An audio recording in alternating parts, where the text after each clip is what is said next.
আসসালামু আলাইকুম। Live and secure পক্ষ থেকে সবাইকে স্বাগতম। আজকে আপনাদের সাথে আছি আমি শান্তা উর্মিলা মৌ, প্রভাষক উদ্ভিদ বিজ্ঞান বিভাগ, ৩৭তম বিসিএস। ৪৯তম বিসিএস এটা একটি স্পেশাল বিসিএস শিক্ষা ক্যাডারের জন্য। সেখানে প্রভাষক উদ্ভিদবিদ্যার মাত্র ২৪টি পদ আছে।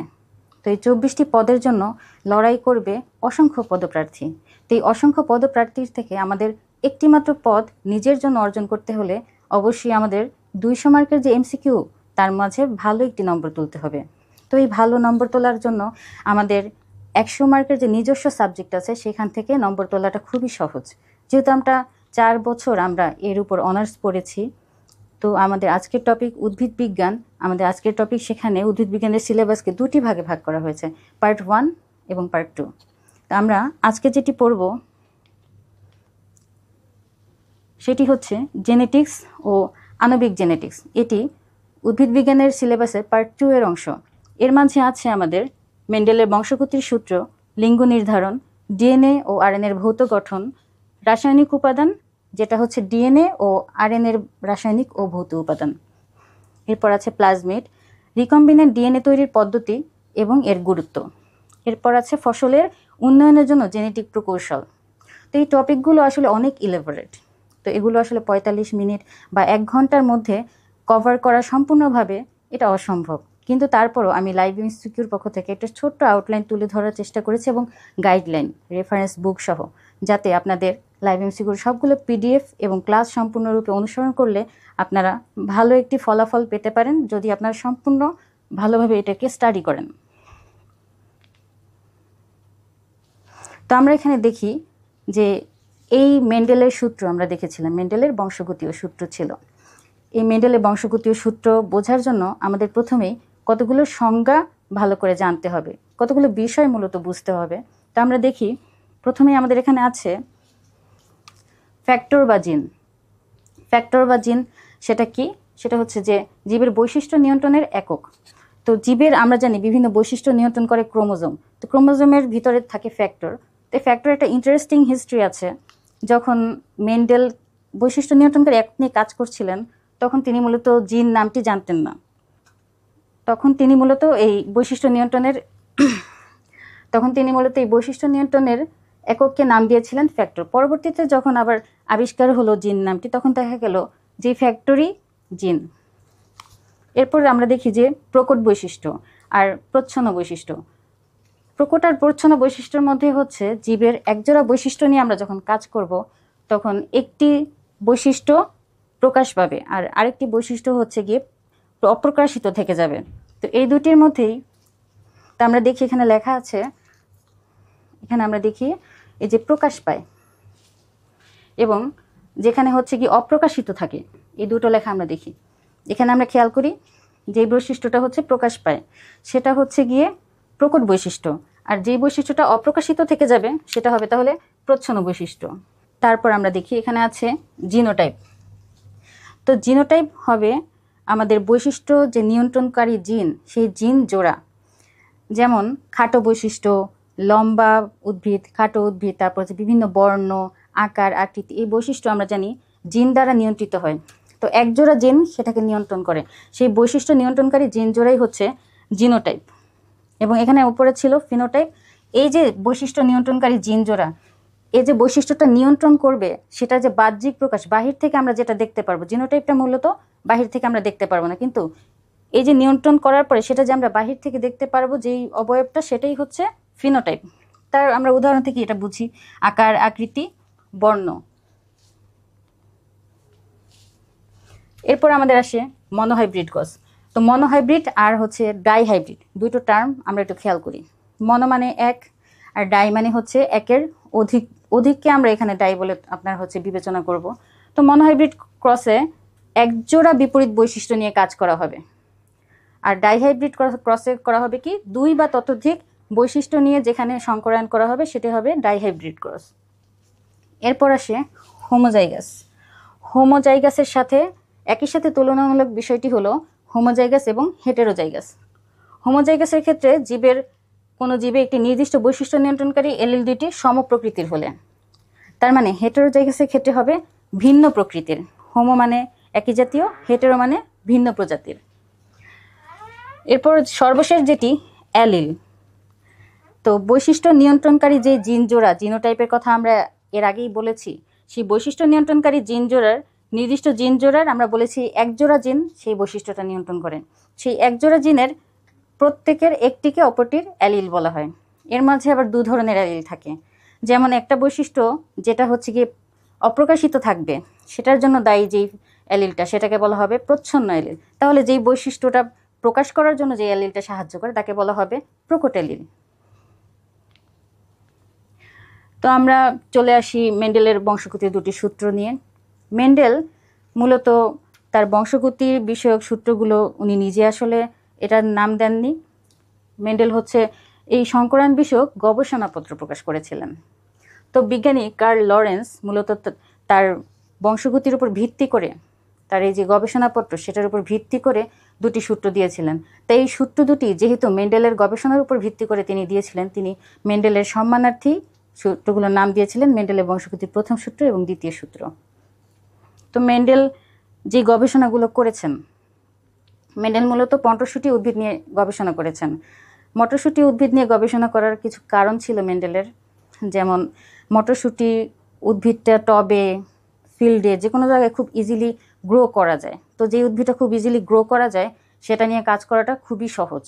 তাছাড়া মটরশুঁটি উদ্ভিদের বীজ, অধিক পরিমাণে বীজ উৎপাদন করা যেত। আর মটরশুঁটি উদ্ভিদের 7 জোড়া বৈশিষ্ট্য নিয়ে মূলত উনি কাজ করেছিলেন। তো মটরশুঁটির এই 7 জোড়া বৈশিষ্ট্যর মধ্যে প্রত্যেক জোড়ায় একটি প্রকট এবং প্রচ্ছন্ন বৈশিষ্ট্য ছিল, যেই বৈশিষ্ট্যগুলো নিয়ে কাজ করা অনেক সহজ ছিল। যার কারণে মেন্ডেল তার গবেষণার ফলাফলে একটা পজিটিভ রেজাল্ট পেয়েছিলেন। তো এই গবেষণাপত্রের উপর ভিত্তি করে কার্ল লরেন্স এই যে সূত্রগুলো দিয়েছিলেন, যেগুলো মেন্ডেলের বংশগতির দুটি সূত্র নামে পরিচিত। এর মাঝে আপনার প্রথম সূত্রটি হচ্ছে, কয়েকটি নাম আছে যেগুলো আমাদের এমসিকিউতেও আসতে পারে। যেমন এখানে আছে পৃথকীকরণ, মনোহাইব্রিড ক্রস আর জননকোষ বিশুদ্ধতার সূত্র। তো প্রথম সূত্রকে কোন সূত্র বলা হয়? এটাকে বলা হতে পারে যে জননকোষ বিশুদ্ধতার সূত্র। আবার এটাও বলা হতে পারে মনোহাইব্রিড ক্রসের সূত্র। এছাড়া বলা হতে পারে পৃথকীকরণ সূত্র। তো আমরা দেখি সূত্রটা কি। এখানে হচ্ছে গিয়ে সংকর জীবে বিপরীত বৈশিষ্ট্যের, তো যেখানে বিপরীত বৈশিষ্ট্য থাকবে সেখানে অবশ্যই এটা সংকর জীব হবে। তো সংকর জীবে বিপরীত বৈশিষ্ট্যের ফ্যাক্টরগুলো, আমরা অলরেডি ফ্যাক্টর কি সেটা কিন্তু সংজ্ঞায় চলে এসেছে আমাদের। তো সংকর জীবে বিপরীত বৈশিষ্ট্যের ফ্যাক্টরগুলো মিশ্রিত বা পরিবর্তিত না হয়ে এরা করবে কি, পাশাপাশি অবস্থান করবে, এবং যখন গ্যামেট সৃষ্টি হবে তখন এই বৈশিষ্ট্যগুলো পৃথক হয়ে ভিন্ন ভিন্ন জননকোষে প্রবেশ করবে। আমরা এটা এখন ব্যাখ্যা থেকে দেখব। তো প্রথম সূত্রের ব্যাখ্যায় মেন্ডেল বিপরীতধর্মী যেই বৈশিষ্ট্যটা নিয়ে কাজ করেছিলেন সেটা হচ্ছে মটরশুঁটির লম্বা এবং খাটো উদ্ভিদ, এই দুটো নিয়ে। এর জন্য লম্বা বৈশিষ্ট্যের জন্য উনি ফ্যাক্টর ধরেছিলেন টি, ক্যাপিটাল টি, এবং খাটো বৈশিষ্ট্যের জন্য উনি ফ্যাক্টর ধরেছিলেন স্মল টি। তাহলে জিনোটাইপের সংজ্ঞা কি ছিল? একজোড়া ফ্যাক্টর, একজোড়া জিন। তো বিশুদ্ধ লম্বা গাছের জিনোটাইপ তাহলে হবে দুটো ক্যাপিটাল টি মিলে একটা জিনোটাইপ হবে, যেখানে বিশুদ্ধ। আর একেবারে বিশুদ্ধ খাটো গাছের জিনোটাইপটা কি হবে তাহলে? দুটো স্মল টি। এখন আমরা এই চিত্রটার থেকে দেখি পিতা আর মাতার মধ্যে ক্রস ঘটানো হবে। তো ধরা যাক পিতার যে জিনোটাইপ সেটা হচ্ছে ক্যাপিটাল টি আর মাতারটা হচ্ছে স্মল টি। তো এদের থেকে প্রথম সংকর পুরুষে F1 জনুতে স্মল টি আর ক্যাপিটাল টি দুটো পাশাপাশি হয়ে যে 4টি উদ্ভিদ উৎপন্ন হবে, 4টি হবে কি আপনার সংকর F1 জনিতে সংকর জীব উৎপন্ন হবে। কিন্তু এখানে যে এই ফ্যাক্টরগুলো, জিনগুলো, এগুলো মিশ্রিত বা পরিবর্তিত হয়ে একে অপরকে প্রভাবিত করে ফেলবে না, সুপ্ত করে ফেলবে না। সুপ্ত অবস্থায় থাকলেও সেটা মিশ্রিত হয়ে যাবে না। তো আমাদের বলেছে যখন এই সংকর জীবের মধ্যে ক্রস ঘটানো হবে তারপর এগুলো ভিন্ন ভিন্ন জননকোষে স্ব বৈশিষ্ট্য সহ প্রবেশ করবে। তো আমরা এখানে দেখি যখন এই যে ফিনোটাইপ সবগুলো লম্বা ছিল, এই গ্যামেট যখন সৃষ্টি হচ্ছে, এখানে আমরা ভিন্ন ভিন্ন জননকোষে ভিন্ন ভিন্ন বৈশিষ্ট্য সম্পন্ন ফ্যাক্টরগুলো আলাদা আলাদাভাবে গ্যামেটে প্রবেশ করেছে।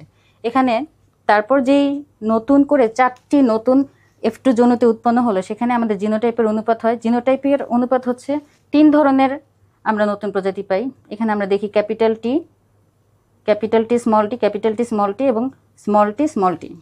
তো এর মাঝে আমরা দেখি জিনোটাইপের অনুপাত এখানে ক্যাপিটাল টি এর সংখ্যা ছিল মাত্র একটি, ক্যাপিটাল টি এবং স্মল টির মিশ্রণে ছিল দুইটি এবং স্মল টি একটি। এ কারণে জিনোটাইপিক অনুপাত হচ্ছে, আমরা বুঝতে পারছি 1:2:3। এবং ফিনোটাইপিক অনুপাত, ফিনোটাইপের ক্ষেত্রে আমরা দেখি যেগুলোতে ক্যাপিটাল টি আছে সেগুলোতে অবশ্যই ক্যাপিটাল টিটা ছিল প্রকট বৈশিষ্ট্য। তো আমরা বলেছি প্রকট বৈশিষ্ট্য সবসময় প্রচ্ছন্ন বৈশিষ্ট্যের উপরে সেটা প্রকাশিত হবে। তো যতগুলোতে আমাদের টি অ্যালিলটা আছে ক্যাপিটাল টি, সেগুলোতে আমাদের হচ্ছে গিয়ে ফিনোটাইপ, সেটা হবে কি লম্বা।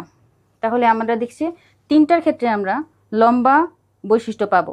তিনটার ক্ষেত্রে আমরা তাহলে লম্বা বৈশিষ্ট্য পাবো, একটা হবে বিশুদ্ধ লম্বা আর দুটো হবে মিশ্রিত লম্বা। তাহলে এখানে ফিনোটাইপিক অনুপাত আসবে লম্বা ইস টু খাটো 3:1। তো আমাদের এমসিকিউতে এটা খুবই গুরুত্বপূর্ণ যে প্রথম সূত্রের জন্য জিনোটাইপিক অনুপাত কি এবং প্রথম সূত্রের জন্য ফিনোটাইপিক অনুপাত কি, সেটাই আমাদের এখানে ব্যাখ্যা করে লেখা আছে যে আমরা এই ক্রসিং থেকে কি পেলাম, যে প্রথম জন্যতে প্রকট ও প্রচ্ছন্ন এলিলগুলো পাশাপাশি থাকলেও স্বকীয়তাটা নষ্ট হয়নি। এই যে আমরা দেখি এখানে পাশাপাশি ছিল, এখানে যখন তৈরি হলো এখানে পাশাপাশি ছিল, কিন্তু এদের স্বকীয়তা নষ্ট হয়নি। স্বকীয়তা নষ্ট না হওয়ার কারণে এই যে যখন নতুন আবার গ্যামেট সৃষ্টি হলো তখন এরা আবার স্ব বৈশিষ্ট্য নিয়ে ফেরত এসেছে গ্যামেটে এবং জননকোষ বা গ্যামেট সৃষ্টির সময় পৃথক হয়ে গিয়েছে এবং ভিন্ন জননকোষে প্রবেশ করেছে। এরপর আমরা আসি দ্বিতীয় সূত্রে মেন্ডেলের। মেন্ডেলের দ্বিতীয় সূত্রে ছিল 2 বা ততোধিক জোড়া বিপরীত বৈশিষ্ট্য সম্পন্ন জীবের মধ্যে ক্রস ঘটালে F1 জনুতে শুধুমাত্র প্রকট বৈশিষ্ট্য প্রকাশ পাবে এবং জননকোষ সৃষ্টির সময় বা গ্যামেট উৎপন্নকালে পরস্পর থেকে ভেঙে স্বতন্ত্র বা স্বাধীনভাবে বিন্যস্ত হয়ে ভিন্ন ভিন্ন জননকোষে প্রবেশ করবে। তো এটার ক্ষেত্রে আমরা ব্যাখ্যা দেখি। এটার নাম ছিল স্বাধীনভাবে মিলন বা বন্টনের সূত্র। প্রথম সূত্রের মতো এটারও দুটো নাম আছে, এটা আবার ডাইহাইব্রিড ক্রসের সূত্রও বলা হয়। তো এটার ক্ষেত্রে দেখি, আমি আগেই বলেছি যে মেন্ডেল মটরশুঁটি উদ্ভিদ নিয়ে কাজ করেছিলেন। তো মটরশুঁটি উদ্ভিদের বীজের আকার এবং বীজের রং নিয়ে উনি কাজ করেছিলেন। তো বীজের আকারের মধ্যে উনি দুটিও বৈশিষ্ট্য নেন, একটি ছিল গোল বীজ আর একটা ছিল কুঞ্চিত বীজ। একই রকমভাবে বীজের রঙের ক্ষেত্রে উনি দুইটি রং সিলেক্ট করেন, হলুদ এবং সবুজ। তো এই বৈশিষ্ট্যের মধ্যে গোল বীজের আকারের যে গোল বৈশিষ্ট্যটা, এটা ছিল কুঞ্চিত আকারের যে বীজ তার উপর প্রকট, এবং রঙের ক্ষেত্রে হলুদ যেই বীজ সেটা ছিল সবুজ যেই বীজ সেই রঙের উপর হলুদ রঙটা প্রকট ছিল। এরকম 2 জোড়া বৈশিষ্ট্য নিয়ে উনি কাজ করেন। তো প্রথমে এখানে আর, ক্যাপিটাল আর, স্মল আর, এটা দিয়ে বোঝানো হয়েছে গোল যে বীজ, গোল বীজের আকার, এটার জন্য দায়ী ফ্যাক্টর হচ্ছে ক্যাপিটাল আর, আর কুঞ্চিত বীজের জন্য আর। তো একই রকমভাবে বীজের রঙের ক্ষেত্রে হলুদের জন্য ওয়াই, সবুজের জন্য স্মল ওয়াই। তো এদের মধ্যে যখন ক্রস ঘটানো হলো তখন নেওয়া হলো কি, প্রথমে তিনি গোল হলুদ, আমরা দেখি গোল হলুদ বৈশিষ্ট্য সম্পন্ন বীজের সাথে কুঞ্চিত সবুজ বৈশিষ্ট্য সম্পন্ন, মানে এটার সবগুলো এই জিনোটাইপটা সম্পূর্ণই হচ্ছে কি প্রকট, আর এখানের কুঞ্চিত সবুজ এটার সম্পূর্ণ বৈশিষ্ট্যটাই কি প্রচ্ছন্ন। তো যখন ক্রস ঘটানো হলো আমরা দেখি এটা থেকে আমরা পাবো কি আর ওয়াই। ক্রস ঘটানো হলে স্বাভাবিকভাবে এই আর পাশাপাশি, এই ওয়াই পাশাপাশি। তো এটা থেকে পাওয়া গেল কি, যেহেতু এটা প্রকট বৈশিষ্ট্য এটা প্রকট বৈশিষ্ট্য, তো আকৃতির ক্ষেত্রে আমরা পেলাম গোল হলুদ। তাহলে সবগুলো বীজই হবে কি গোল হলুদ। তা আমাদের সূত্রে কি ছিল যে প্রথম যেই ক্রস ঘটানো হবে সেখানে হচ্ছে শুধুমাত্র প্রকট বৈশিষ্ট্যটাই প্রকাশ পাবে। তো আমরা দেখি এখানে প্রকট বৈশিষ্ট্যটাই প্রকাশ পেয়েছে, এই যে কুঞ্চিত, এই আর মানে কুঞ্চিত আর এই ওয়াই মানে হচ্ছে গিয়ে সবুজ, এই বৈশিষ্ট্যটা প্রকাশ পাবে না। এরপর F2 জনুতে আমরা এই এপাশে আমরা দেখি আর ওয়াই, এর সাথে আমরা ক্রস ঘটাবো আর ওয়াই। তো যখন ক্রস ঘটানো হয় 4 ধরনের গ্যামেট পাওয়া যায়। এই যে capital R Y, capital R small Y, small R capital Y, small R ও স্মল ওয়াই, একইভাবে এ পাশেও। এর ভিতর যখন আমরা এই চেকার বোর্ডে দিলাম তখন দেখা যায় যেগুলোতে ক্যাপিটাল আর ক্যাপিটাল ওয়াই আর একদম শেষে দেখি স্মল আর স্মল ওয়াই, এটা বাদে ভিন্ন ভিন্ন জিনোটাইপ হয়েছে। এক্ষেত্রে যেই ফিনোটাইপিক অনুপাত আমরা অলরেডি প্রথম সূত্রে দেখেছি যে ফিনোটাইপিক অনুপাত যেভাবে হয়, তো ফিনোটাইপিক অনুপাত পাওয়া গেল গোল হলুদ, যেখানে প্রকট বৈশিষ্ট্যগুলো গোল আর হলুদের জিনোটাইপ ছিল সেই অনুপাত আমরা পেলাম 9, আর হচ্ছে কুঞ্চিত হলুদ পাওয়া গেল 3, আর গোল সবুজ পাওয়া গেল 3, একই রকমভাবে কুঞ্চিত সবুজ পাওয়া গেল 1।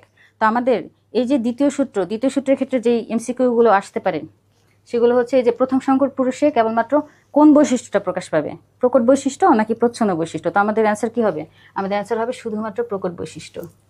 তারপর যখন জননকোষ সৃষ্টি হবে তখন গ্যামেট উৎপন্ন করলে বৈশিষ্ট্যগুলো কি মিশ্রিত হয়ে যাবে নাকি জোড়া ভেঙে আপনার ভিন্ন ভিন্ন জননকোষে প্রবেশ করবে? তা আমাদের হবে ভিন্ন ভিন্ন জননকোষে প্রবেশ করবে।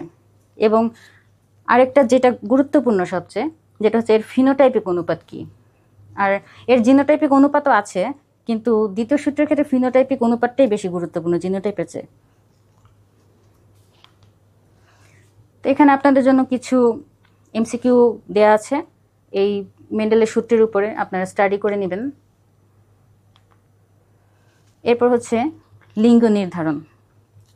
তো আমরা জানি নারী পুরুষ সবার ক্ষেত্রেই, মানুষ উদ্ভিদ সবার ক্ষেত্রেই অটোজোম এবং হচ্ছে গিয়ে সেক্স ক্রোমোজোম 2 ধরনের ক্রোমোজোম থাকে। তো মানুষের ক্ষেত্রে 22 জোড়া থাকে অটোজোম আর 1 জোড়া থাকে হচ্ছে সেক্স ক্রোমোজোম। তো এই লিঙ্গ নির্ধারণটা কিভাবে হবে সেটা সম্পূর্ণ এই ক্রোমোজোম মানে সেক্স ক্রোমোজোমের উপরেই ডিপেন্ড করে।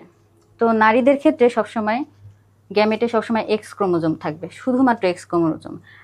আর এজন্য এটাকে হোমোগ্যামেট বলা হয়, নারীকে হোমোগ্যামেট বলা হয়।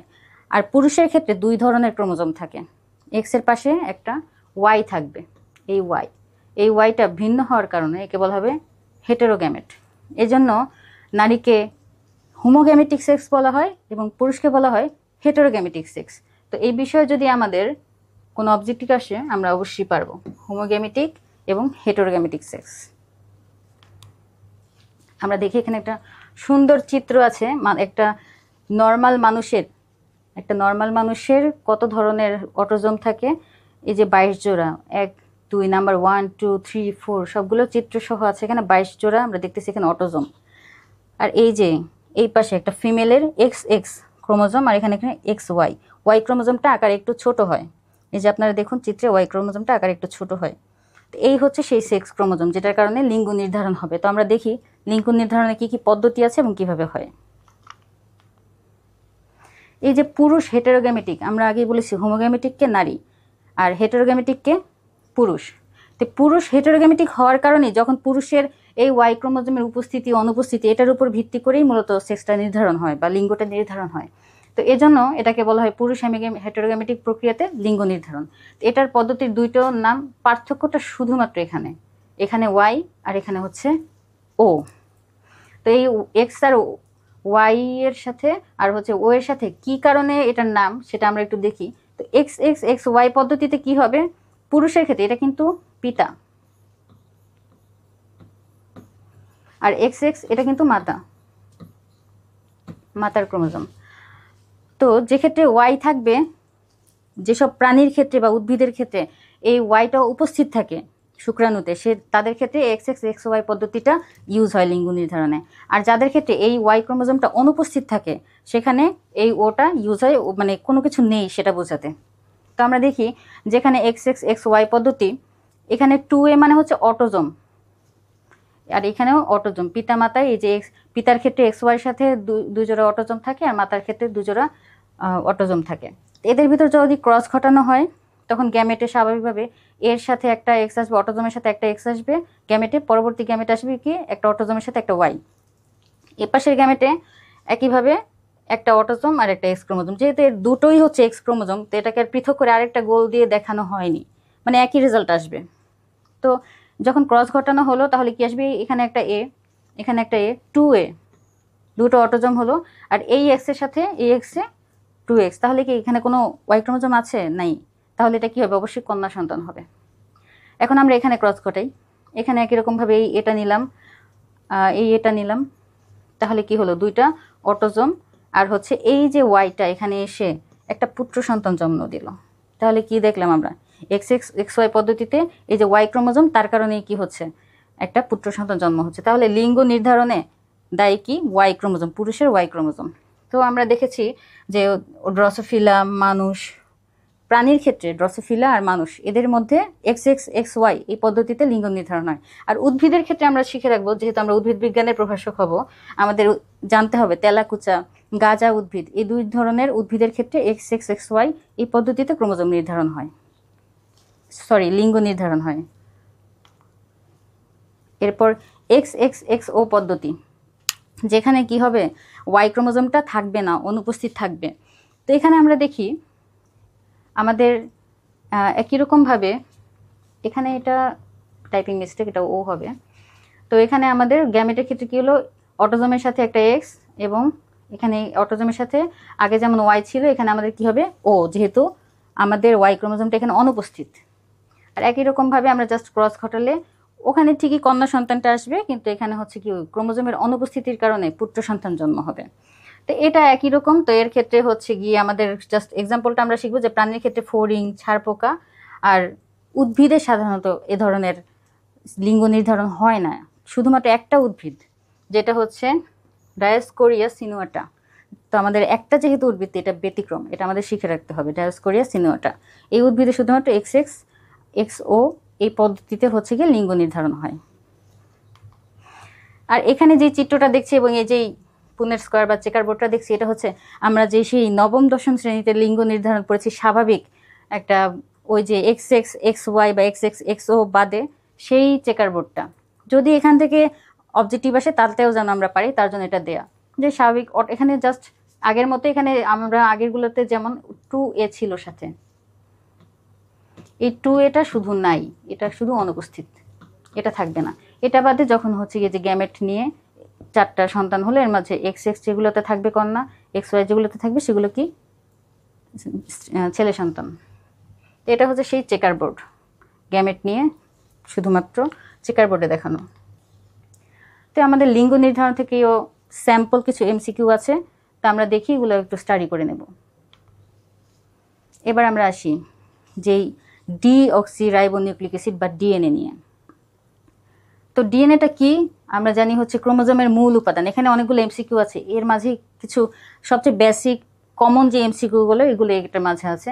যেমন ক্রোমোজোমের মূল উপাদান কি, এখানে অনেকগুলো অপশন দিয়ে দিতে পারে, যেমন ডিএনএ দিতে পারে, তারপর বিভিন্ন জিনিস দিতে পারে, সেগুলো প্রকৃত কোষে ক্রোমোজোমের মূল উপাদান। আরেকটা জিনিস এটাও ইম্পর্টেন্ট যে প্রকৃত কোষে, ঠিক আছে, আদি কোষ না কিন্তু।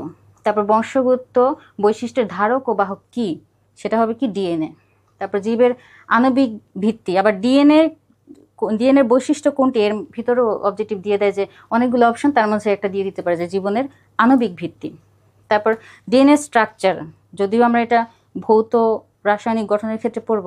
তারপর এটা একটা অবজেক্টিভ যে ডিএনএর গঠন এককটা কি, এটা হচ্ছে নিউক্লিওটাইড।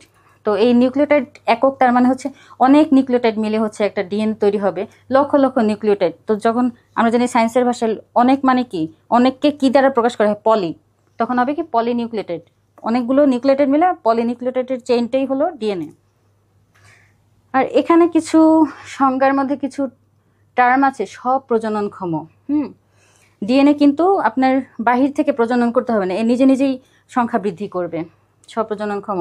তারপর হচ্ছে পরিব্যক্তি, অনুলিপনের নিজেই অনুলিপন হবে এর মধ্যে। আর এখানে কিছু সংখ্যা দেওয়া আছে, এটা সরাসরি HSCর জীববিজ্ঞান প্রথম পত্র বই থেকে নেওয়া। এই সংখ্যাটা দিতে পারে আমাদের MCQতে, যে 5 থেকে 6 পিকোগ্রাম হচ্ছে গিয়ে ডিপ্লয়েড কোষে ডিএনএ থাকে, সেই হিসেবে প্রাপ্তবয়স্ক মানুষের দেহে থাকতে পারে 100 গ্রাম।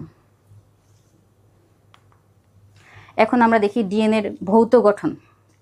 ডিএনএর ভৌত গঠনে এটা ওয়াটসন এবং ক্রিক দিয়েছেন।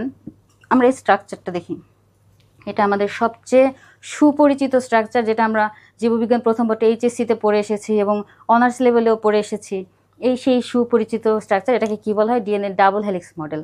তো এটা মূলত এইরকম পেঁচানো সিঁড়ির মতো থাকে, কিন্তু যদি আমরা এটাকে সোজা হিসেবে প্যাচটা খুলে যদি টান দিই, তখন হবে কি এটা সোজা একটা স্ট্রাকচার দেখা যাবে। তখন এটার ভিতরে কীরকম দেখা যায় সেটা হচ্ছে এটা, কিন্তু আসলে বস্তুত এর ন্যাচারালি থাকে এভাবে।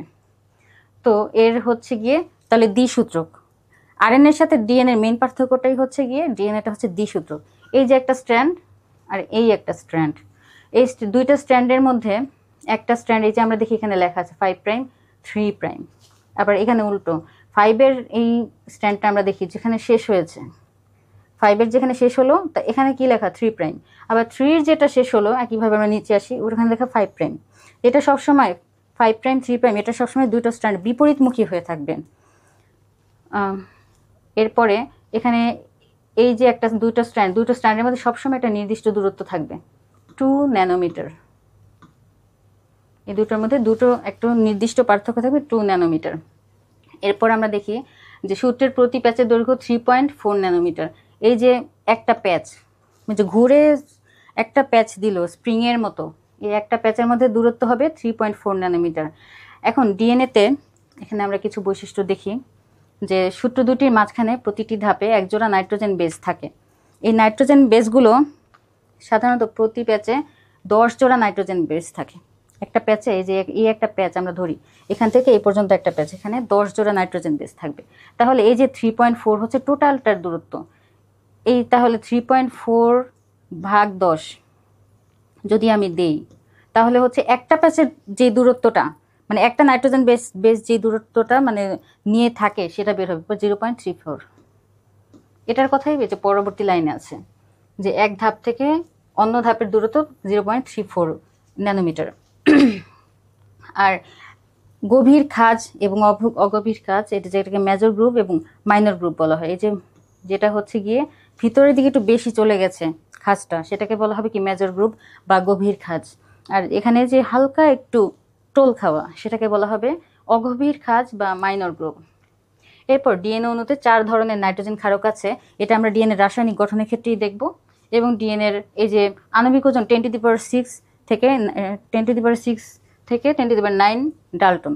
আর এই ডাল্টন আর এখানে যে আছে ন্যানোমিটার, দুটো একক আমরা অবশ্যই মনে রাখবো।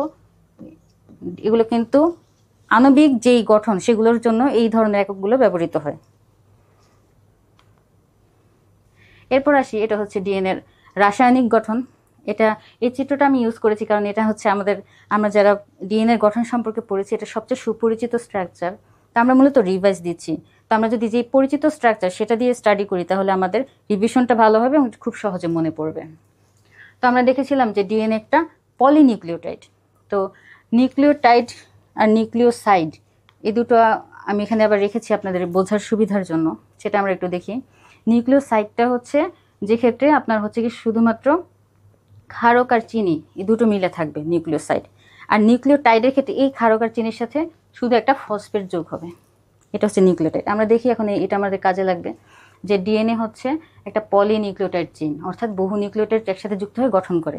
তো এখানে আমরা দেখি এই স্ট্রাকচারের মধ্যে এই যে ফসফেট বাদে যে ডিঅক্সিরাইবোজ সুগার এবং নাইট্রোজেন ক্ষার, এই যে মাঝখানে নাইট্রোজেন ক্ষার আর ডিঅক্সিরাইবোজ সুগার, এই অংশটা হচ্ছে গিয়ে নিউক্লিওসাইড। এই ফসফেট যখন যুক্ত হয়ে গিয়েছে তখন এটাকে বলা হয় নিউক্লিওটাইড। তাহলে ডিএনএ রাসায়নিক গঠনে কি কি থাকে, যে একটি পলিনিউক্লিওটাইড চেইন বহু নিউক্লিওটাইড একসাথে যুক্ত হয়ে যেটা হয়, আর হচ্ছে ডিঅক্সিরাইবোজ সুগার যেটা হচ্ছে ডিএনএ ক্ষেত্রে এটা হচ্ছে 5 কার্বন বিশিষ্ট। আমরা দেখি যে নাম্বারিং করা আছে 1 2 3 4 5, ওকে।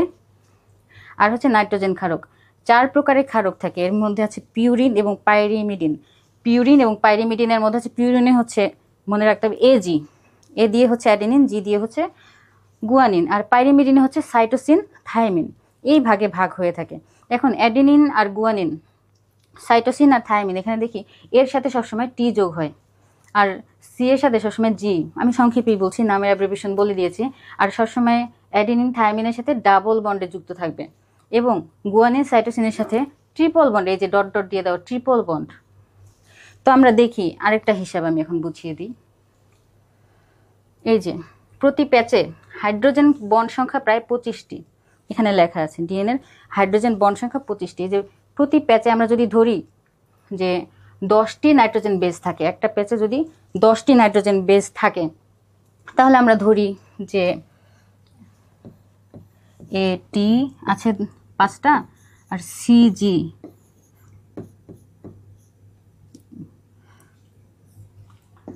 আছে 3টা।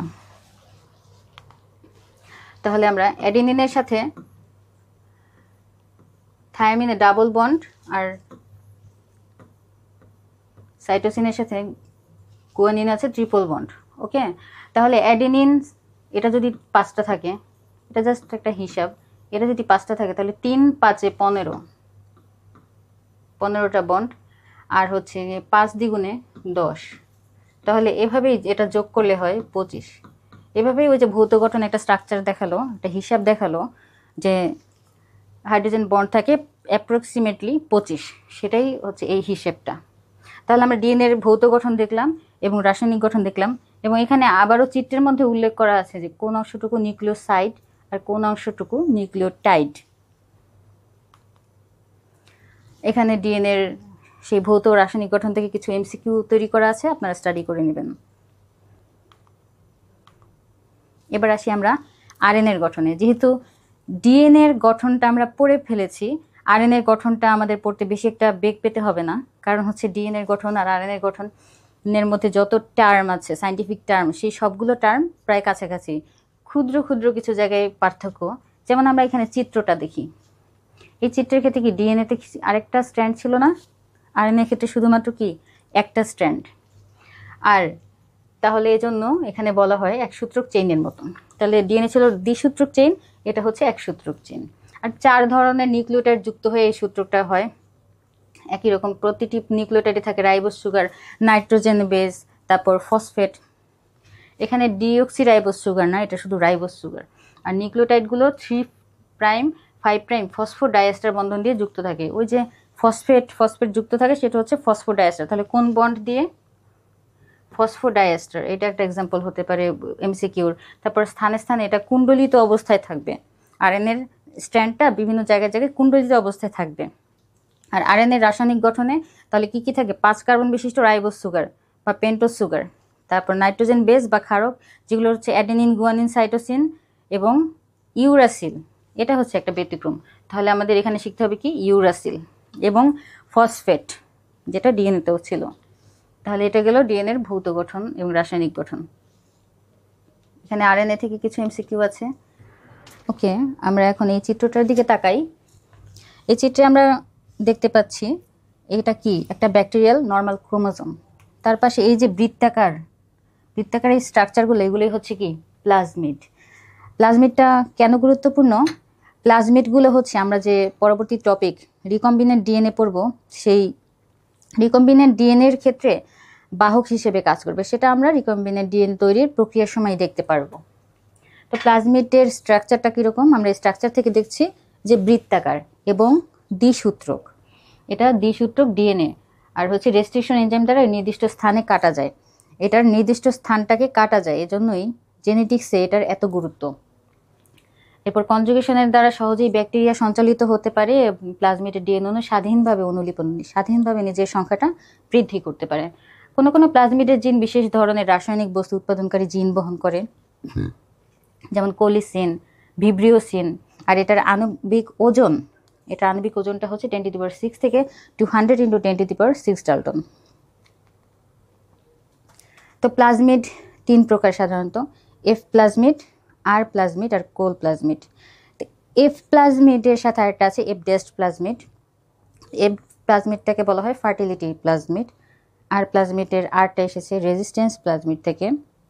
বিভিন্ন অ্যান্টিবায়োটিকের প্রতি রেজিস্ট্যান্ট জিন থাকে এর মাঝে, এই জন্য এটার নাম হচ্ছে আর প্লাজমিড। আর কোল প্লাজমিড, এটার ভিতর কোলিসিন নামক এক ধরনের রাসায়নিক বস্তু উৎপন্ন হয়, এটার জন্য এটার নাম কোল প্লাজমিড। প্লাজমিডের গঠনগত বৈশিষ্ট্যের মধ্যে আমরা ইতিমধ্যে দেখেছি যে এটা বৃত্তাকার, দ্বিসূত্রক, আর প্রধানত ক্রোমোজোম থেকে আলাদা স্ট্রাকচারের হলেও এরা ক্রোমোজোমের পাশেই সহ অবস্থান করে। এটা আমরা এই যে আগের চিত্রের ক্ষেত্রেই দেখেছি যে ক্রোমোজোমের পাশে এরা থাকে। আর একটা অরিসাইট মানে হচ্ছে অরিজিন থেকে এসেছে অরি। তো প্রত্যেকটা প্লাজমিডে একটা নির্দিষ্ট অরিসাইট থাকে, যেখান থেকে হচ্ছে ডিএনএর এই প্রতিলিপি অনুলিপন এটা শুরু হবে। এবার সিলেক্টেবল মার্কার জিন থাকে, একটা যে এখানে একটা নির্দিষ্ট মার্কার জিন থাকে যে এর মাধ্যমে গবেষণাগারে কোন কোষে কোন প্লাজমিড আছে কিনা সেটা চিহ্নিত করা যায়। আর ক্লোনিং সাইট, একটা নির্দিষ্ট ক্লোনিং সাইটও থাকে। এই যে ক্লোনিং সাইটটা হচ্ছে মাল্টিপল ক্লোনিং সাইট, বিশেষ সাইট যেখান থেকে রেস্ট্রিকশন এনজাইম দিয়ে কাটা হয়। রিকম্বিনেন্ট ডিএনএ প্রযুক্তির প্রক্রিয়ার সময় যেই সাইট থেকে এই প্লাজমিডগুলোকে কাটা হবে তার একটা নির্দিষ্ট জায়গা থাকে, সেটাকেই বলা হয় মূলত এই ক্লোনিং সাইট বা মাল্টিপল ক্লোনিং সাইট। যে কোনো এক সাইড থেকে কাটলেই হলো না, ওই নির্দিষ্ট মাল্টিপল ক্লোনিং সাইট থেকে রেস্ট্রিকশন এনজাইম দিয়ে কাটা হয়। এরপর হচ্ছে রেগুলেটরি জিনস। প্লাজমিড বিভিন্ন ধরনের টক্সিন প্রোডাকশনকারী জিন, তারপর হচ্ছে অ্যান্টিবায়োটিক রেজিস্ট্যান্স জিন, তারপর হচ্ছে মেটাবলিজম নিয়ন্ত্রণকারী জিন, এগুলো বহন করে। প্লাজমিডের ব্যবহার। প্লাজমিডটা কেন গুরুত্বপূর্ণ? কারণ যে জিন ক্লোনিং, জেনেটিক্স একটা গুরুত্বপূর্ণ বিষয় হচ্ছে জিন ক্লোনিং। এই জিন ক্লোনিংয়ের ক্ষেত্রে প্লাজমিড ব্যবহৃত হয়ে থাকে। এই ক্ষেত্রে প্লাজমিডটা কী হিসেবে ব্যবহৃত হয়? এই যে ভেক্টর হিসেবে প্লাজমিড ব্যবহৃত হয়, যেটা আমরা রিকম্বিনেন্ট ডিএনএ প্রযুক্তিতে দেখব। বারবার বলেছি, নির্দিষ্ট জিন কেটে প্লাজমিডে ঢুকিয়ে দেওয়া হয় ব্যাকটেরিয়ার ভিতরে প্রতিলিপি তৈরি করার জন্য। এটাই হচ্ছে গিয়ে জিন ক্লোনিংয়ের ক্ষেত্রে ব্যবহার। এরপর হচ্ছে প্রোটিন উৎপাদন। প্রোটিন মানুষের ইনসুলিন, গ্রোথ হরমোন, ভ্যাকসিন, এই বিভিন্ন প্রোটিন উৎপাদনে প্লাজমিডকে ইউজ করা হয়। আর প্লাজমিডকে যেহেতু বাহক হিসেবে ইউজ করা হয়, তার জন্য এই প্রোটিন উৎপাদনে এই ইনসুলিন বা গ্রোথ হরমোন তৈরিতে এগুলো ব্যবহার হতে পারে। তো প্লাজমিডে জিন ঢুকিয়ে ব্যাকটেরিয়া দিয়ে প্রোটিন তৈরি করা হয়, বানানো হয়, এটা আবারও লেখা আছে। এরপর হচ্ছে অ্যান্টিবায়োটিক রেজিস্ট্যান্স গবেষণা। আমরা দেখলাম প্লাজমিডের 3 ধরনের প্রকার আছে। আর প্লাজমিড, সেটা ছিল কি রেজিস্ট্যান্স প্লাজমিড। সেই অ্যান্টিবায়োটিক রেজিস্ট্যান্স গবেষণার ক্ষেত্রে এই অনেক প্লাজমিড যে ইউজ হয়, সেক্ষেত্রে এই আর প্লাজমিডটা ইউজ করা হয়।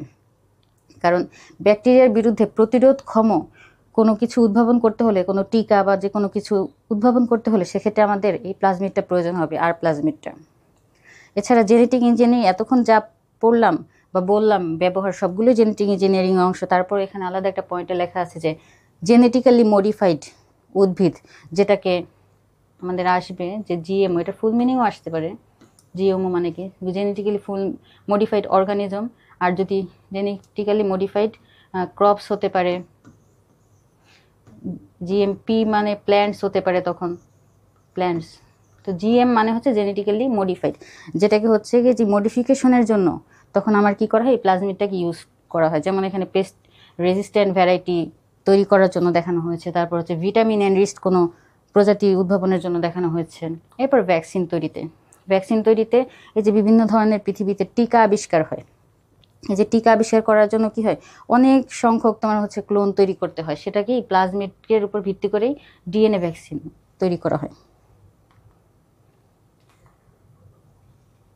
আমাদের এই পর্যন্ত যতগুলো লেকচার গেল প্লাজমিড পর্যন্ত, প্রত্যেকটাই তৈরি করা হয়েছে জীববিজ্ঞান প্রথম পত্র এইচএসসির এবং 3য় বর্ষের জেনেটিক্স এই সাবজেক্টের উপর বেস করে। তো আমরা এখানে যতটুকু লেখা আছে তার বাইরেও যদি আমরা একটু স্টাডি করি, তাহলে আমাদের আরও ভালো হবে। তার জন্য আমাদের 3য় বর্ষের জেনেটিক্সের বিভিন্ন বই আছে, আমি উল্লেখ করে দিয়েছি। বাংলায় যদি আমরা পড়তে চাই, কবির পাবলিকেশন, প্রফেসর জিতেন্দ্রনাথ স্যারের এবং বাংলাদেশ বুক ব্যাংক, এই 3টা প্রকাশনী উল্লেখ করেছি। আরও প্রকাশনী থাকতে পারে, আপনাদের সুবিধার জন্য আমি উল্লেখ করে দিলাম।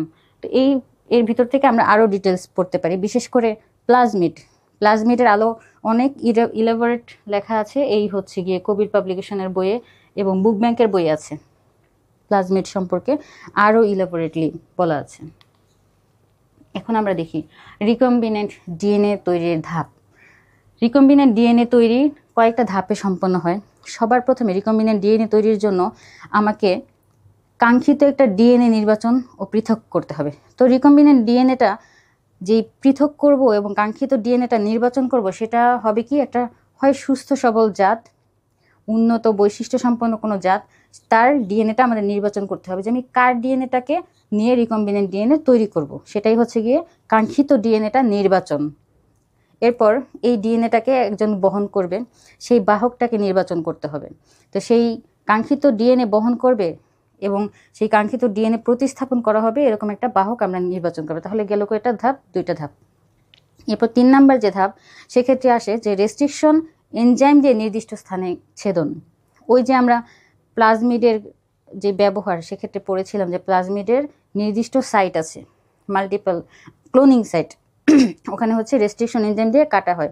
সেই নির্দিষ্ট জায়গায় কী করা হবে, নির্দিষ্ট এনজাইম, রেস্ট্রিকশন এনজাইম দিয়ে কাটা হবে। একইভাবে এই কাঙ্ক্ষিত ডিএনএর একই জায়গায় কাটা হয়, নির্দিষ্ট জায়গায় কাটা হবে এবং প্লাজমিড ডিএনএর সেই মাল্টিপল ক্লোনিং সাইটে কাটা হবে। তারপর হচ্ছে কাঙ্ক্ষিত ডিএনএকে প্লাজমিডে প্রতিস্থাপন করতে হবে। যে কাটা হলো কাটার পরে কাঙ্ক্ষিত ডিএনএকে এই প্লাজমিডের যে জায়গায় কাটা হলো সেখানে প্রতিস্থাপন করতে হবে। পোষক নির্বাচন ও রিকম্বিনেন্ট প্লাজমিড ডিএনএ পোষক কোষে প্রবেশ করাতে হবে। যেই পোষকটা যে বহন করবে এই প্লাজমিডটাকে সেই পোষকটাকে নির্বাচন করতে হবে। এরপরে রিকম্বিনেন্ট ডিএনএটার মূল্যায়ন করতে হবে। যে রিকম্বিনেন্ট ডিএনএটা আমি তৈরি করব সেটার মূল্যায়ন করতে হবে। তবে রিকম্বিনেন্ট ডিএনএকে অ্যাগ্রোব্যাকটেরিয়ামে স্থানান্তর করতে হবে। যেহেতু আমরা উদ্ভিদ বিদ্যা নিয়ে পড়ছি সেহেতু এখানে আমাদের হচ্ছে যদি অ্যাগ্রোব্যাকটেরিয়াম ইউজ করা হয় সেক্ষেত্রে অ্যাগ্রোব্যাকটেরিয়ামে স্থানান্তর করতে হবে এবং কাঙ্ক্ষিত উদ্ভিদ কোষে যেই কাঙ্ক্ষিত উদ্ভিদ কোষে আমি এই বৈশিষ্ট্যটা দেখতে চাই সেটার মধ্যে আমার কি করতে হবে, রিকম্বিনেন্ট ডিএনএটাকে প্রবেশ করাতে হবে। তো এই ধাপগুলোর ব্যাখ্যায় আমরা একটু যাই। যে প্রথমে কাঙ্ক্ষিত ডিএনএকে একটা কোষের মধ্যে তো অনেক কিছু থাকে, প্রোটিন থাকে, শর্করা থাকে, লিপিড থাকে, এই সব কিছু থেকে ডিএনএটাকে আলাদা করতে হবে। তার জন্য কি করতে হবে, আমার লাইসিস করতে হবে। এটা একটা রাসায়নিক পদ্ধতিতে করা হয়। আর যখন এটাকে আলাদা করা হয় ডিএনএটাকে, এটা সম্পূর্ণ পিওর ডিএনএ থাকে না, এর সাথে কিছু পরিমাণ আরএনএ, কিছু পরিমাণ প্রোটিন মিশ্রিত অবস্থায় থাকে। তো এই কাঙ্ক্ষিত ডিএনএ ব্যান্ডটাকে আমার আলাদা করতে হবে। তার জন্য সিজিয়াম ক্লোরাইড বা সুক্রোজ গ্রেডিয়েন্ট সেন্ট্রিফিউজের মাধ্যমে আমাটাকে আলাদা করা হয়। যদিও বর্তমানে সিলিকা নির্ভর কিট এটা পাওয়া যায়, এটার মাধ্যমে এই ডিএনএটাকে আলাদা করা হয়। এরপর বাহক নির্বাচন। বাহক ওই যে প্লাজমিড ডিএনএকে নির্বাচন করতে হবে, এরপর একে প্রয়োজন অনুযায়ী পরিবর্তন করে নিতে হবে। তো আমরা কি তৈরি করব সেটার উপর মূলত নির্ভর করে যে আমি কি ধরনের পরিবর্তন আনবো প্লাজমিডে। তো আমরা দেখি তিনটা জিনিস এখানে একটু খেয়াল করি। প্রোটিন তৈরি করার প্রয়োজনে, তারপর আমরা দেখি যদি উদ্ভিদ কোষে প্রতিস্থাপন করতে হয়, এবং সাধারণভাবে সংরক্ষণ। তিনটা বিষয়। যদি আমার প্রোটিন তৈরি করার প্রয়োজন হয় সেক্ষেত্রে বাহকের ভেতর কাঙ্ক্ষিত যে ডিএনএ, তা আমরা যে ডিএনএতে পড়েছিলাম যে 5 প্রাইম 3 প্রাইম যে প্রান্ত, সেক্ষেত্রে যদি আমার প্রোটিন তৈরি করতে হয় তাহলে 5 প্রাইম প্রান্তে আমার প্রোমোটর যোগ করতে হবে এবং 3 প্রাইম প্রান্তে আমার যোগ করতে হবে টার্মিনেটর সিকোয়েন্স। এরপর যেটা বললাম দ্বিতীয়, যে উদ্ভিদ কোষের প্রতিস্থাপন যদি আমি করতে চাই, উদ্ভিদ কোষে প্রতিস্থাপন করতে চাইলে আমার কি করতে হবে, আমি দেখি যে এক্ষেত্রে প্লাজমিডের ভিতরে প্রোমোটর ও টার্মিনেটর সহ স্থাপন করতে হবে। এরপরে সাধারণভাবে যদি আমি সংরক্ষণ করতে চাই, সাধারণভাবে সংরক্ষণ করতে হলে খুবই সিম্পল বিষয়, সাধারণ প্লাজমিডে আমার স্থাপন করতে হবে। তাহলে এই তিনটি বিষয় গেল যে আমি কিভাবে প্লাজমিডটাকে পরিবর্তন করব, কোন কোন ক্ষেত্রে কিভাবে পরিবর্তন করব। এরপর সেই রেস্ট্রিকশন এনজাইম দিয়ে কাটা। তো জীববিজ্ঞান প্রথম পত্র ওই বইয়ে এবং জেনেটিক্স বইয়ে আমরা রেস্ট্রিকশন এনজাইম সম্পর্কে কিছু ডিটেলস আছে, আমরা আরও বেশি জ্ঞানের জন্য সেটা পড়ে নিতে পারি। এখানে আমরা শুধু বলবো যে রেস্ট্রিকশন এনজাইম দিয়ে নির্দিষ্ট স্থানে কাটা হয়। এই রেস্ট্রিকশন এনজাইমকে রেস্ট্রিকশন এন্ডোনিউক্লিয়াসও বলা হয়। এটা প্রত্যেকটা কোষের মানে নিজেই উৎপন্ন হয়। তারপর সুনির্দিষ্ট রেস্ট্রিকশন এনজাইম ব্যবহার করে যেই কাঙ্ক্ষিত ডিএনএ তার নির্দিষ্ট অংশ যেই স্ট্রাকচারে কাটা হবে, যদি এভাবে কাটা হয়,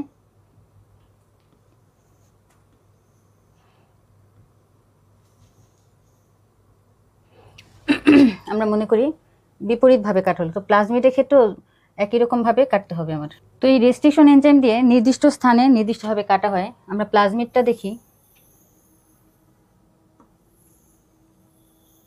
প্লাজমিড ছিল গোল, তো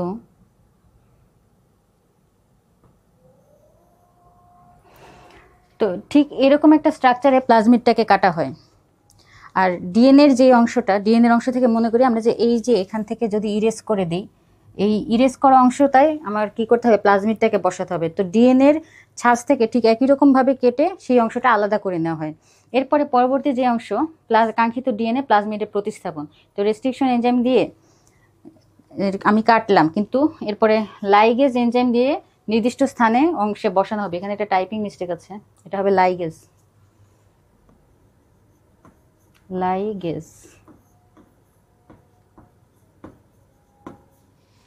লাইগেজ এনজাইম দিয়ে কাঙ্ক্ষিত ডিএনএটাকে নির্দিষ্ট স্থানে বসানো হবে।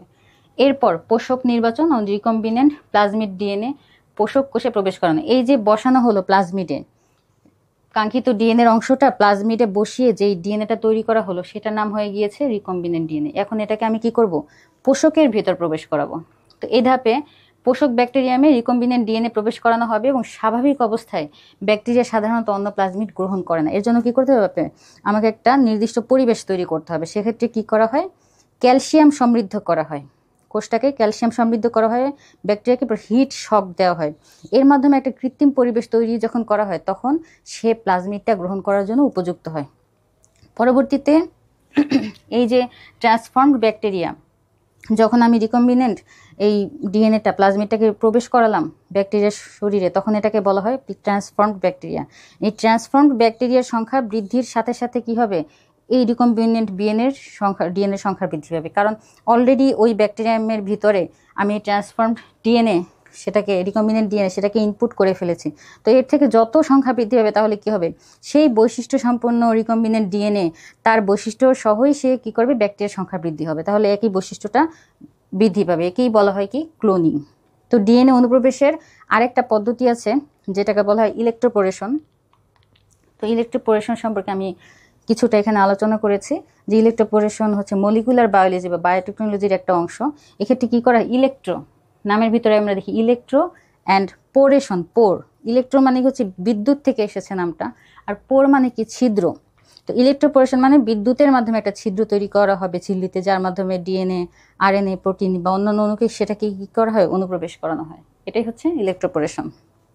এরপর যে রিকম্বিনেন্ট ডিএনএটাকে তৈরি করা হলো সেটার মূল্যায়ন করতে হবে। তো আমরা এটা রিকম্বিনেন্ট ডিএনএ যে তৈরি করলাম সে কি সঠিকভাবে তৈরি হলো নাকি এটার পজিটিভ রেজাল্ট আসবে না, সেটা আমাদের এখন মূল্যায়ন করে দেখতে হবে। এটা সফলভাবে হয়েছে কিনা তার জন্য করা হয় কি? একটা নির্দিষ্ট অ্যান্টিবায়োটিক প্রবেশ করানো হয়। ওই নির্দিষ্ট অ্যান্টিবায়োটিকের প্রতি ওই প্লাজমিডটা সাধারণত রেজিস্ট্যান্ট অবস্থায় থাকে। তো এর অ্যান্টিবায়োটিকটা প্রবেশ করানোর পরে সে যদি সার্ভাইভ করে তাহলে বোঝা যাবে যে কি রিকম্বিনেন্ট ডিএনএটার মূল্যায়ন সঠিকভাবে আছে, মানে পজিটিভ একটা রেজাল্ট দেবে। আমরা যেই আশায়, যেই কাঙ্ক্ষিত বৈশিষ্ট্যর আশায় আমরা এই রিকম্বিনেন্ট ডিএনএটা তৈরি করলাম সেটার ফলাফল পাওয়া যাবে। এরপর রিকম্বিনেন্ট ডিএনএকে অ্যাগ্রোব্যাকটেরিয়ামে স্থানান্তর। তো রিকম্বিনেন্ট ডিএনএ তৈরির সময় বাহক হিসেবে যদি টিআই প্লাজমিড ব্যবহার করা হয়ে থাকে তাহলে ডিএনএকে অ্যাগ্রোব্যাকটেরিয়ামে তখন স্থানান্তর করা হবে এবং কাঙ্ক্ষিত উদ্ভিদ কোষে রিকম্বিনেন্ট ডিএনএ প্রবেশ করানো। তা আমাদের উদ্দেশ্যটা কি ছিল? আমাদের উদ্দেশ্যটা ছিল যে কাঙ্ক্ষিত ওই বৈশিষ্ট্য সম্পন্ন একটা উদ্ভিদ তৈরি করা। তাহলে আমাদের এই সবশেষে কি করতে হবে? আমাদের সেই উদ্ভিদের যে উদ্ভিদে আমরা চাচ্ছি যে বৈশিষ্ট্যটা প্রকাশ পাক, সেই উদ্ভিদে আমাদের কি করতে হবে? সেই উদ্ভিদ কোষে রিকম্বিনেন্ট ডিএনএটা প্রবেশ করানো হবে। তাহলে আমাদের কি এই স্টেপটা শেষ হবে। এরপরে সেই উদ্ভিদ কোষে প্রবেশ করানোর পরে আমরা কি করব? টিস্যু কালচারে যাব।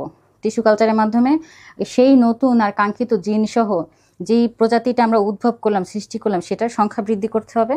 তাহলে তৈরি হবে কি? ট্রান্সজেনিক উদ্ভিদ। তাহলে এখানে আরেকটা পেলাম কি? ট্রান্সজেনিক উদ্ভিদ। তাহলে আমরা দেখি কয়েকটা নতুন টার্ম দেখলাম। ট্রান্সজেনিক উদ্ভিদ, রিকম্বিনেন্ট ডিএনএ, আরেকটা ছিল এখানে ট্রান্সফর্মড ব্যাকটেরিয়া। এখন এই যে রিকম্বিনেন্ট ডিএনএটা আমরা পড়লাম, এটার প্রয়োগ কোথায় কোথায় আছে সেটা আমরা দেখি যে কেন এটার এত গুরুত্ব। তো রিকম্বিনেন্ট ডিএনএ বর্তমানে বিশ্বে বিভিন্ন জায়গায় অনেক সম্ভাবনাময় একটা প্রযুক্তি বিজ্ঞান হিসেবে আলোচিত। জীবন জীবিকার প্রায় সব ক্ষেত্রে এই রিকম্বিনেন্ট ডিএনএ একটা সম্ভাবনার দ্বার উন্মোচন করে দিয়েছে। এটা চিকিৎসা ক্ষেত্রে থেকে শুরু করে এই যে বিপুল পরিমাণ জনসংখ্যার জন্য পৃথিবীতে এত পরিমাণ খাদ্য উৎপন্ন হচ্ছে সেটার ক্ষেত্রেও কি রিকম্বিনেন্ট ডিএনএ অনেক গুরুত্বপূর্ণ ভূমিকা পালন করে। তা আমরা এখানে দেখব যে ক্রপ মডিফিকেশনে রিকম্বিনেন্ট ডিএনএ কী কী ভূমিকা পালন করেছে। আর এখানে একটা টার্ম আছে জেনেটিক মডিফিকেশন। এই যে রিকম্বিনেন্ট ডিএনএ মাধ্যমে যে নতুন জাতের উদ্ভিদ তৈরি করা হচ্ছে, এর মাধ্যমে কী করেছে? জিনগত যে বৈশিষ্ট্য সেটাকে একটু চেঞ্জ করে দেওয়া হয়। তো এই যে মডিফিকেশনটা জিনগতভাবে হয়, এই জন্য এটার নাম কি? Genetic modification. এখন এই যে ক্রপ জেনেটিক মডিফিকেশনের উদ্দেশ্য কি? উপকারী দ্রব্য উৎপাদন। আমরা একটু খেয়াল করি যে জেনেটিক মডিফিকেশন করলেই শুধু হলো না, সেটা যদি কোনো অপকারী কিছু হয় বা যেই বৈশিষ্ট্য অলরেডি পৃথিবীতে প্রিভেল করে তার চেয়ে যদি নিম্নগোত্রীয় কোনো বৈশিষ্ট্য আমি উৎপন্ন করি বা অলাভজনক কিছু উৎপন্ন করি, সেক্ষেত্রে কিন্তু আমার সেটা ফলপ্রসূ হবে না। তো আমার প্রয়োজন কি? উপকারী দ্রব্য উৎপাদন। তো আমরা সেক্ষেত্রে করব কি? উপকারী দ্রব্য উৎপাদনের জন্য সেটা হচ্ছে কিনা সেটা আমরা দেখব। তো এখানে দেয়া আছে আর একটা যে পরিবেশীয় প্রতিকূলতা উত্তরণ। এই যে আমাদের সারা পৃথিবীতে নানা দুর্যোগ এই দুর্যোগের মধ্যে আমরা দেখি যে খাদ্যের একটা সংকট দেখা যায় অনেক সময়। তো আমরা যদি যেই এলাকায় বা যেই অঞ্চলে যেই ধরনের দুর্যোগ হয় সেটার প্রতিরোধী রেজিস্ট্যান্ট একটা জাত তৈরি করতে পারি, তাহলে কি হবে, আমাদের সেই খাদ্যের সংকটটা ওই দুর্যোগের সময় হবে না। তেমনই এই যে খরার, ঠান্ডা, ফসল, এগুলোর প্রতিরোধী একটা রেজিস্ট্যান্ট জাত যদি আমরা তৈরি করতে পারি, তাহলে কি হবে, এই রিকম্বিনেন্ট ডিএনএ প্রযুক্তির যে পজিটিভ ফলাফল তা আমরা পাবো সেটা। তারপর ক্ষতিকর পোকা বিরোধী জাত উৎপাদন। তো পোকামাকড়, আমরা জানি ফসলে পোকামাকড়, আগাছা এগুলো খুবই একটা বিরূপ প্রভাব ফেলে, যার কারণে উৎপাদন কম হয়। তো এই ক্ষতিকর পোকামাকড় রেজিস্ট্যান্ট একটা যদি জাত আমরা তৈরি করতে পারি, তাহলে কি হবে, আমাদের উৎপাদনে ব্যাঘাত ঘটবে না। তার মানে কি, আমরা তখন অধিক ফসল ফলাতে পারবো। একইভাবে আগাছার ক্ষেত্রেও বলা যায়। তো এখানে রেফারেন্স বইগুলো একই রকম দেয়া আছে, জীববিজ্ঞান প্রথম পত্র আর জেনেটিক্স তৃতীয় বর্ষের। তো এখন আমরা এক্সাম্পলগুলো দেখব। এই এক্সাম্পলগুলো থেকে অনেক এমসিকিউ আসতে পারে। তো ফসলের উন্নয়নের জন্য জেনেটিক প্রকৌশলের ট্রান্সজেনিক উদ্ভিদ, একটু আগে আমরা যেটা দেখলাম যে রিকম্বিনেন্ট ডিএনএ তৈরির সর্বশেষ পর্যায়ে আমরা তৈরি করেছিলাম কি, ট্রান্সজেনিক উদ্ভিদ। তো এটার একটা এক্সাম্পল হচ্ছে আমেরিকায় এটা করা হয়েছিল। আমেরিকান তুলা গাছের এক ধরনের পোকার আক্রমণে কটল বলওয়ার্ম, যেটার কারণে প্রতি বছর বিপুল পরিমাণ তুলা গাছ নষ্ট হয়ে যাচ্ছিল, যে কারণে প্রচুর অর্থনৈতিক সংকটের মধ্যেও পড়তে হয়েছিল। তারপর বিজ্ঞানীরা দেখলো কি, ব্যাসিলাস থুরিনজিয়াসিস নামক একটা ব্যাকটেরিয়া আছে, ওইটা থেকে একটা জিন যদি প্রবেশ করানো হয় তুলা গাছে, তাহলে সে কি করে, পোকার যে পোকার বিপরীতে একটা বিষাক্ত প্রোটিন তৈরি করে, যার কারণে কি হয়, সেই পোকাটা তখন আর তার কোনো ক্ষতি করতে পারে না। তো এর মাধ্যমে মানে এই তুলার ব্যাপক উৎপাদন বৃদ্ধি পেল। তো বর্তমানে এই টেকনিক ইউজ করে ভুট্টার 40 ভাগ, তুলার 50 ভাগ এবং সয়াবিনের 45 ভাগ ট্রান্সজেনিক প্রকরণ তৈরি করার মাধ্যমে এই যে পোকা প্রতিরোধী একটা উদ্ভিদজাত তৈরি করা হলো। বাংলাদেশের ক্ষেত্রে কিছু এক্সাম্পল আছে, যেমন বিটি কটন, গোল্ডেন রাইস, বিটি বেগুন। বাংলাদেশের প্রথম ট্রান্সজেনিক উদ্ভিদ ছিল যেটা অনুমোদিত সরকার, সেটা ছিল বিটি বেগুন। তো বর্তমানে 60টি উচ্চ শ্রেণীর উদ্ভিদ প্রজাতিতে ট্রান্সজেনিক প্রক্রিয়া সফলভাবে প্রয়োগ করা সম্ভব হয়েছে, যার মাধ্যমে কিছু এক্সাম্পল দেওয়া আছে যে তামাক, টমেটো, পেঁপে, ভুট্টা, রাই, সূর্যমুখী, তুলা, নাশপাতি, গম, আঙ্গুর। আগাছা নিধনকারী পদার্থ, এটার ক্ষেত্রে আমরা দেখি এখানে এই নামটা খুবই গুরুত্বপূর্ণ, গ্লাইফসেট বা গ্লাইফসেট। তো গ্লাইফসেট এটা কি করে, পৃথিবীর সবচেয়ে মারাত্মক যে 78টা আগাছা, তার মধ্যে 76টাকেই কি করে ধ্বংস করতে সক্ষম। তবে একটা সমস্যা হয়ে যায়, এই গ্লাইফসেট অনেক সময় যে উদ্ভিদটা আমরা ফলাতে চাচ্ছি সেটাকেই অনেক সময় অ্যাটাক করে বসে। তো দেখা গেল ব্যাকটেরিয়া থেকে একটা জিন উদ্ভিদের দেহে প্রবেশ করানো হলো, যেটা হচ্ছে গ্লাইফসেট আক্রমণকে প্রতিহত করতে পারে। তখন সেই ট্রান্সজেনিক উদ্ভিদটা যদি তৈরি করা যায়, তখন গ্লাইফসেট যদি প্রয়োগও করা হয়, তারপর আগাছাগুলো মরবে, সেই উদ্ভিদটা আর সমস্যা হবে না। কীট পতঙ্গ প্রতিরোধী, আমরা একটু আগে রিকম্বিনেন্ট ডিএনএর যে ব্যবহার, সেক্ষেত্রে দেখেছিলাম যে এর মাধ্যমে কীট পতঙ্গ প্রতিরোধী উদ্ভিদ তৈরি করা যায়। তো আমরা দুটো এক্সাম্পল দেখি যেটা পৃথিবীতে ইউজ হয়েছিল, যে ইউরোপিয়ান কর্ন বোরার, এটা হচ্ছে এক প্রকার মথের আক্রমণে ভুট্টা গাছের ডাটাগুলো বিশেষ ক্ষতির সম্মুখীন হচ্ছিল।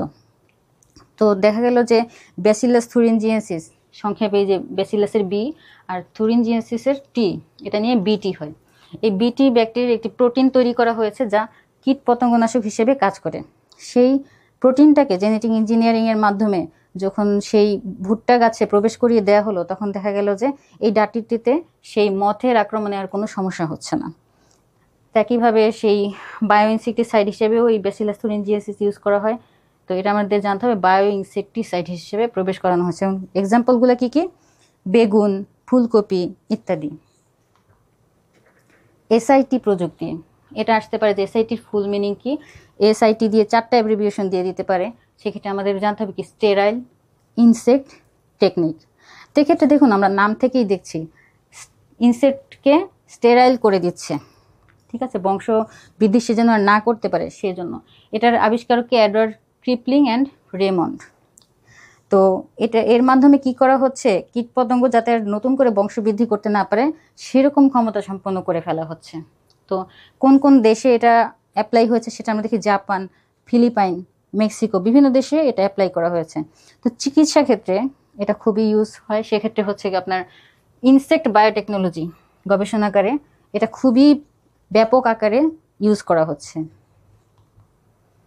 লবণ সহিষ্ণু ধান, লবণ সহিষ্ণু ধানের ক্ষেত্রে আমরা মনে রাখবো যে অ্যারাবিডোপসিডা, এটা থেকে ATNH এক্সাইজিন প্রবেশ করিয়ে বাদাম জাতীয় উদ্ভিদের ক্ষেত্রে লবণ সহিষ্ণু তৈরি করা হয়েছে।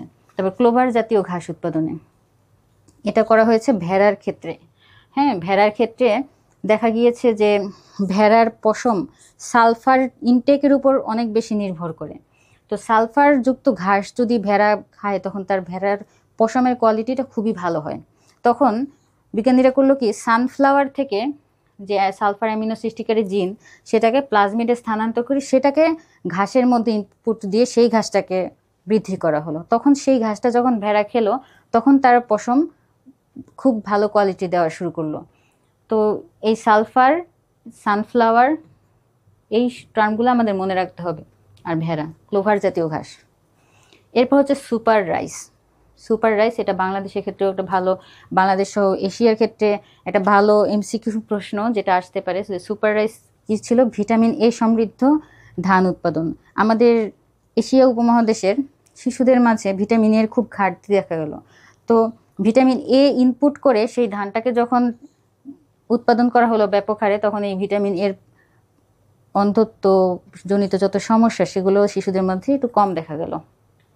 এরপর জ্যাপনিকা প্রজাতির এক ধরনের ধান, সেটার মধ্যে বিটা ক্যারোটিন আর আয়রন ইনপুট করে সেটাকে গ্রো করা হলো।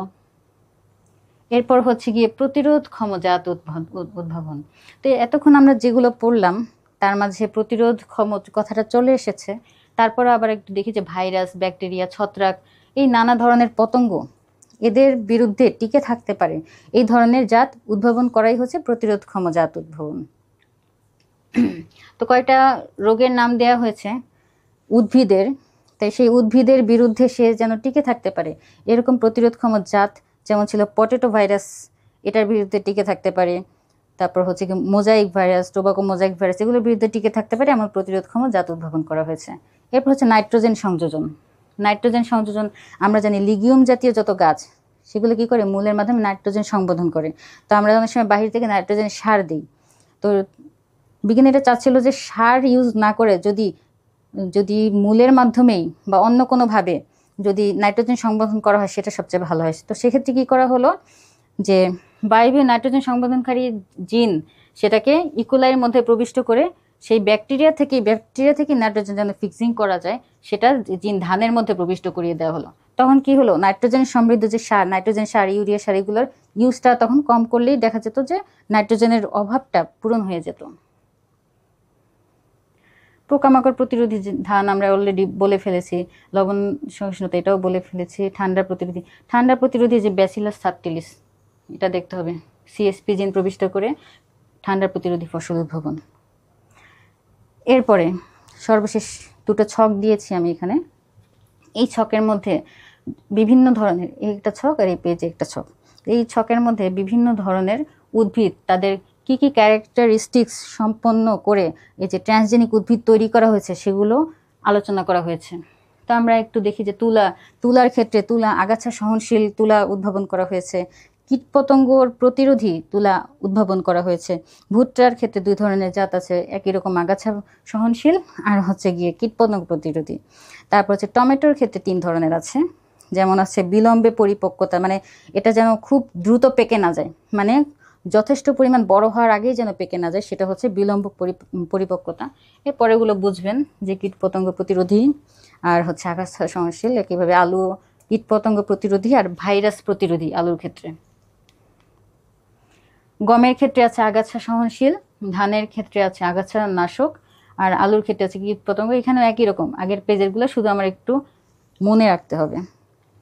এই লিস্ট সহ এই যে সম্পূর্ণ শস্য উন্নয়নে যে জেনেটিক ইঞ্জিনিয়ারিং, এটা আমরা একটু 3য় বর্ষের জেনেটিক্স বই থেকে, যে কোনো পাবলিকেশন হতে পারে, সেটা থেকে আমরা একটু দেখে নেব। কারণ এর বাইরেও যে যত বেশি পড়বে তার MCQ দাগানোর সঠিক উত্তর দেওয়ার প্রবণতাটা সবচেয়ে বেশি বাড়বে।